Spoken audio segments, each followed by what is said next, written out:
from RTM, National Media. Sir, இந்த படத்தில் வந்துட்டு ஏஆர் ரஹ்மான் வந்துட்டு மியூசிக் டைரக்டராக அனிருத் வந்துட்டு மியூசிக் டைரக்டராக இந்த மூவியில் வந்துட்டு ஏஆர் ரஹ்மான் மியூசிக் டைரக்டர் காலம் கடந்த இன்ற அளவிலும் இந்தியன் ஒன்னோட மியூசிக் ஆல்பம் பேசப்பட்டிருக்கிறது. அப்படி இருக்கிற சூழ்நிலையில் இந்தியன் 2ல் அனிருத்த மியூசிக் டைரக்டர் சங்கர் வந்து சூஸ் பண்ணியிருக்காங்க. அதை நீங்கள் எப்படி அக்செப்ட் பண்ணிருக்கீங்க?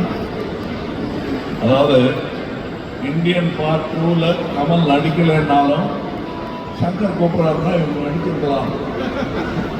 அதனால் இதெல்லாம் நாங்கள் பேசிக்க முடியாது. இது சங்கர் அவர்களின் பொறுப்பு, அவர்களுடைய விருப்பு.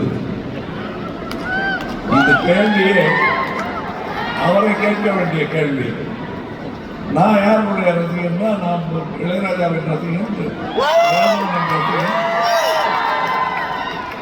இப்பதான் வந்திருக்காரு அனிருத் அவர்கள் பாடலை கேட்க கேட்க அவருக்கும் ரசிகராவேன் என்று நான் நம்புகிறேன். ஏன்னா நான் வந்து 40 வருஷமா இளையராஜாவுக்கு கேட்டுருக்கேன், 30 வருஷமா ரேமான் அவர்களின் இசையை கேட்டுருக்கேன். அது புரியறதுக்கே அவ்வளவு காத்து எனக்கு. Thank you sir.